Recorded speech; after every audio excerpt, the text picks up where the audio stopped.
कृष्ण, राधे राधे। लड्डू गोपाल की सेवा चैनल में आप सभी का बहुत बहुत स्वागत है। तो आज मैं आपके साथ भोलेनाथ की पूजा की वो विधि डिस्कस करने वाली हूँ जो बहुत ही सरल है और जिससे भोलेनाथ बहुत शीघ्रता से प्रसन्न होते हैं और आपके संकट को हर लेते हैं। तो सामग्री देख लीजिए। हमने एक पात्र लिया है, चंदन लिया है, अक्षत लेना है जो हमारे भोलेनाथ को बहुत प्रिय है, और दूध लेना है या पंचामृत भी ले सकते हैं। जल लेना है साफ शुद्ध, और कलावा लेना है वस्त्र रूप में चढ़ाने के लिए, और आपको शक्कर लेनी है। तो और प्रसाद स्वरूप आप शक्कर ले लें, कुछ और भी ले सकते हैं। और बेलपत्र लेना है और थोड़ी सी साफ मृदा लेनी है।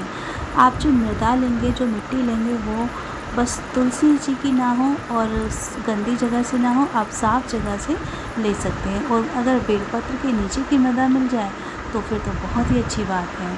देखिए, आप देखकर तो समझ गए होंगे कि पार्थिव शिवलिंग का निर्माण होगा, लेकिन ये अलग तरीके से करेंगे। तो सबसे पहले अपने भगवान जी को आप हाथ जोड़ लीजिए। अपने हाथ साफ करके अपने उल्टे हाथ की हथेली पर तिलक आप चंदन लगाइए या स्वास्तिक बना लीजिए। और अब इस उल्टे हाथ पर हम निर्माण करेंगे पार्थिव शिवलिंग का। तो ये आपको अपने उल्टे हाथ पर बनाना है, और जो आपकी जलहरी होगी जहाँ से जल नीचे आता है वो आपको अपनी तरफ रखना है। ठीक है, वो जलहरी का जो मुख है वो आपके मुख की तरफ होना चाहिए। अब हम अपनी हथेली पर ही करेंगे भोलेनाथ का पूजन।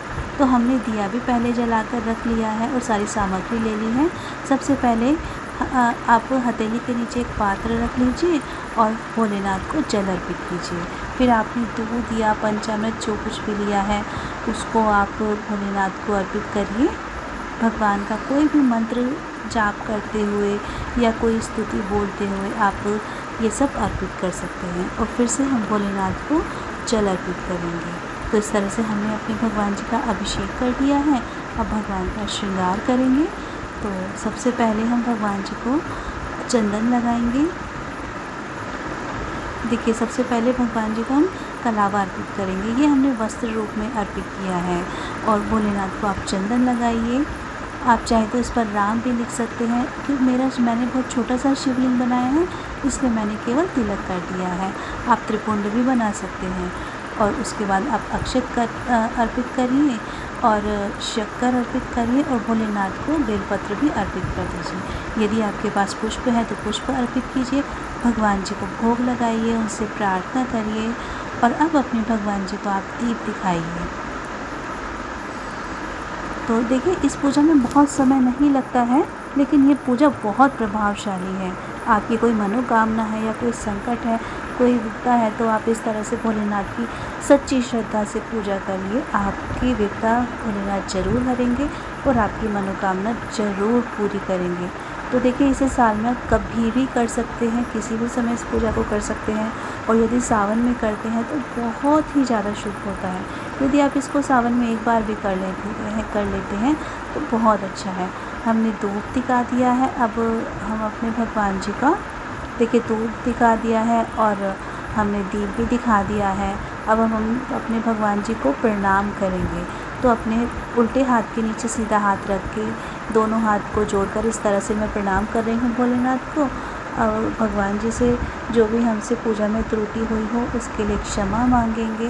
भगवान जी से अपनी प्रार्थना कहेंगे, जो भी मनोकामना है वो बोलिए, और अपनी हथेली पर ही भगवान जी का विसर्जन करिए। क्योंकि आपको प्लेट में हाथ नहीं धोने हैं, आपको विसर्जन करना है। और यदि आप पूजा सुबह को कर रहे हैं तो इस शिवलिंग को आप जिस भी पौधे में डालेंगे डाल सकते हैं। लेकिन अगर पूजा शाम को हो रही है तो सुबह को ही, फिर अगले दिन सुबह को इस शिवलिंग को आप किसी पौधे में अर्पित करिए। और जो हमने धूप दीप जलाया था उसको आप अपने मंदिर में रख लीजिए। तो ये बहुत ही साधारण सी विधि है पूजा की, बहुत सरल है लेकिन बहुत प्रभावशाली विधि है भोलेनाथ की पूजा की। आई होप आपको वीडियो अच्छा लगा होगा, और वीडियो यदि अच्छा लगा हो तो वीडियो को लाइक करें।